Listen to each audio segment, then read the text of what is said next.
జై శ్రీరామ్. నమస్కారం అండి.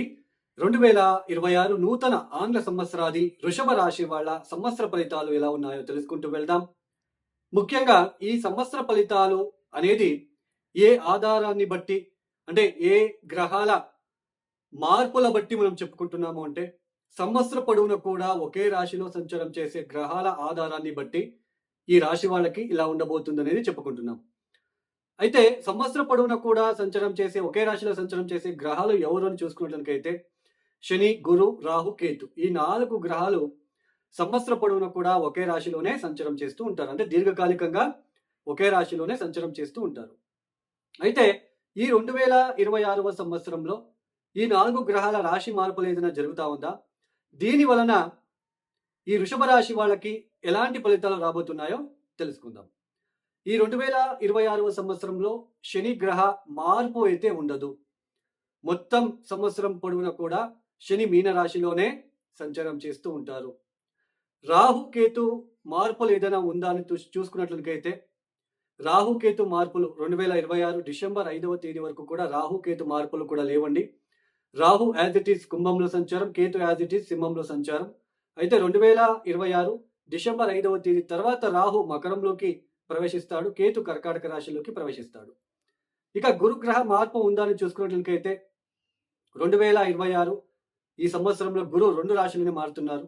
2026 జూన్ 2వ తేదీ గురువు కర్కాటక రాశిలోకి ప్రవేశిస్తాడు.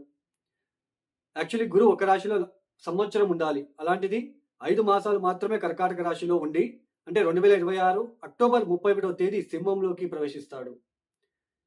ఏదైతే ఈ 4 గ్రహాల తాలూకా ఒక రాశి పరివర్తనలు, ఈ స్థితిగతులను బట్టి ఈ వృషభ రాశి వాళ్ళకి, ముఖ్యంగా వృషభ రాశి వాళ్ళకి దశమాధిపతి, నవమాధిపతి అయిన శని లాభస్థానంలో సంచారము. ఈ లాభస్థానంలో శని సంచారం అనేది మీరు చాలా వీడియోస్ చూస్తూ ఉంటారు.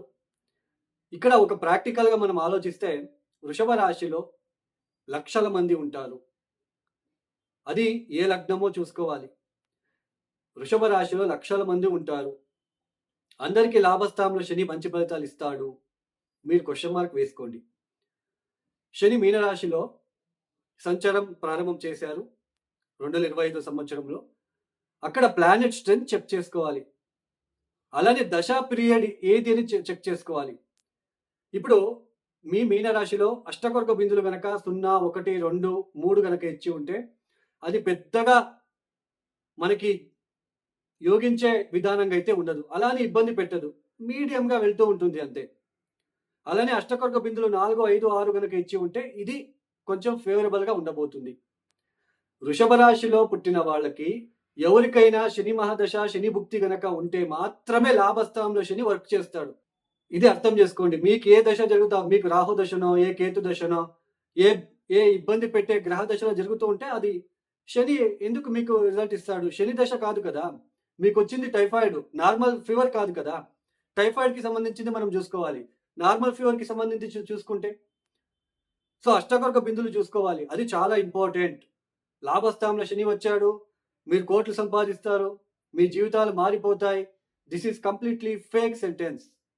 లాభస్థానంలో శని వచ్చాడు, ఎస్ రైట్, బట్ అష్టకొర్క బిందులు చూసుకోండి, దశా పీరియడ్ చూసుకోండి.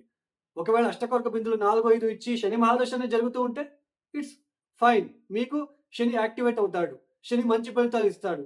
అందుకే రాశి ఫలితాలు అందరికీ ఒకేలాగా ఉండవు, లక్షల మంది ఉంటారు. ఇది గోచార స్థితిని బట్టి చెప్పడం జరుగుతుంది. మీ జాతకం చాలా ఇంపార్టెంట్.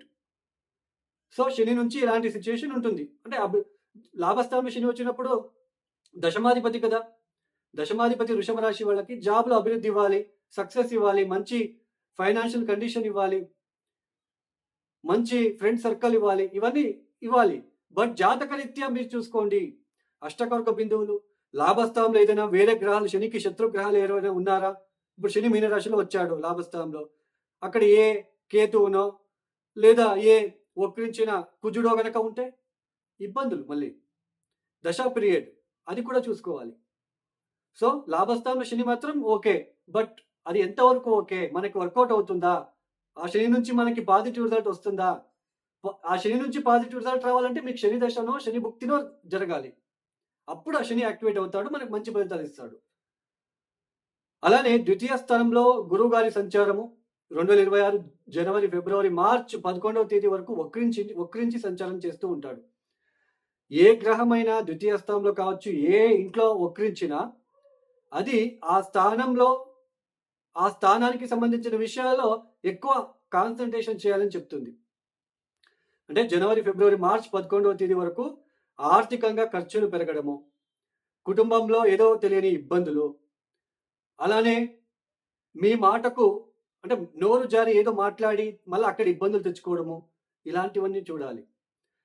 ఆరోగ్యరీత్యా ఇబ్బందులు, స్టమక్, డైజెషన్ సిస్టమ్‌లో ఇబ్బందులు, అలానే అలానే మార్చ్ 11వ తేదీ తర్వాత కొంచెం ఆర్థికంగా కొంచెం జూన్ 2వ తేదీ వరకు పాజిటివ్‌గా ఉండబోతుంది.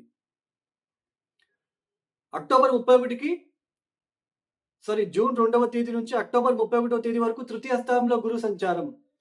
ఇది సెల్ఫ్ ఎఫర్ట్ మీరు ఎంత వేస్తే అంత మంచిది. మీరు ఎంత ఎఫర్ట్ వేస్తే అంత లాభం వస్తుంది. కమ్యూనికేషన్ స్కిల్స్ పెరుగుతాయి. అలానే ఈ టీచర్స్‌కి, ప్రొఫెసర్స్‌కి, పౌరోహిత్యం చేసే వాళ్ళకి, మార్కెటింగ్ చేసే వాళ్ళకి, మీడియా రంగంలో ఉన్న వాళ్ళకి ఇది చాలా ప్లస్‌గా ఉంటుంది. మీరు చేసే ఎఫర్ట్, మీరు చేసే స్కిల్స్ బట్టి మీకు లాభాలు, ఫలితాలు అనేది వస్తాయి. But 2026 January, February, March 11th వరకు గురువు వక్రించి ఉంటాడు. కొంచెం ఆ కౌటుంబిక, ఆ ఫైనాన్షియల్ విషయాల్లో ఇబ్బందులు. ఈ పెళ్లి కాని వాళ్ళకి కూడా మార్చ్, ఏప్రిల్, మే, జూన్‌లో పెళ్లి అయ్యే అవకాశాలు కూడా ఉంటాయి వృషభ రాశి వాళ్ళకి. జూన్ 2వ తేదీ తర్వాత గురుబలం కొంచెం తగ్గుతుంది. ఆదాయంలో ఇబ్బందులు ఉండవు. మీరు ఎంత ఎఫర్ట్ వేస్తే అంత లాభం వస్తుంది. అంత బిజినెస్‌లో సక్సెస్ చూస్తారు ఈ సమయంలో. అయితే చతుర్థ స్థానంలో కేతు, చతుర్థ స్థానంలో తల్లికి ఆరోగ్య విషయంలో ఇబ్బందులు, చదువుల పట్ల కాన్సంట్రేషన్ చేయాలి విద్యార్థులు, ఇంట్లో గొడవలు, కోపము, ఇవన్నీ కూడా మీరు చూడక తప్పదు. మొత్తానికి దశా పీరియడ్ చూసుకోవాలి. వృషభ రాశి వాళ్ళు కోట్లు సంపాదిస్తారు. This is completely fake sentence. వృషభ రాశి వాళ్ళకి ఈ మాసంలో గజకేసరి యోగము కంప్లీట్లీ ఫేక్ సెంటెన్స్. రాశి నుంచి గజకేసరి యోగం వర్తించదు. లగ్నం చూసుకోవాలి. గురు యోగకారకుడా, చంద్రుడు ఎక్కడున్నాడు? చంద్రాతు దశమ స్థానంలో అంటే కేంద్ర స్థానంలో ఉంటే అది గజకేసరి యోగం అవుతుంది. బుధాదిత్య యోగము, ఈ రాశుల వాళ్ళకి బుధాదిత్య యోగము కంప్లీట్లీ ఫేక్ సెంటెన్స్. బుధాదిత్య యోగము, గజకేసరి యోగము, హంస యోగము, పంచపురుష యోగము గోచారంలో వర్తించదు. మీ జాతకంలో ఉంటే అవి దశాభుక్తి వచ్చినప్పుడు అవి యోగిస్తాయి. సో అర్థం చేసుకోండి. ఇక వృషభ రాశి వాళ్ళకి ఈ సంవత్సరం పర్వాలేదు, బాగానే ఉంటుంది. ఉద్యోగంలో అభివృద్ధి ఇవన్నీ మీరు చూడవచ్చు. బట్ టెన్షన్ ఉంటుంది. ఈ చతుర్థ స్థానంలో కేతు ఉన్నాడు కాబట్టి. ఈ వృషభ రాశి వాళ్ళు తప్పనిసరిగా ఓం గం గణపతి హే నమః ప్రతిరోజు చదువుకోండి. విష్ణు సహస్రనామం వినడానికి ప్రయత్నం చేయండి. మీరు ఎంత వింటారో అంత మంచిది. అలానే కాలభైరవేశ్వర ఆరాధన కూడా మీరు చేస్తే మంచిది. ఇక ఎవరైతే వీడియోని చూస్తున్నారో లైక్ చేయండి, షేర్ చేయండి, సబ్స్క్రైబ్ చేసుకోండి. అలానే ఎవరికైనా ఆస్ట్రాలజీ కన్సల్టేషన్ కావాలనుకుంటే డిస్ప్లే అవుతున్న నెంబర్కి నేరుగా కాల్ చేయండి. ప్రాబ్లమ్స్ చెప్పుకోరాదు. Date of birth, timings compulsory. ఇక సర్వే జనం సుఖినో భవంతు. ధన్యవాదములు. జై శ్రీరామ్.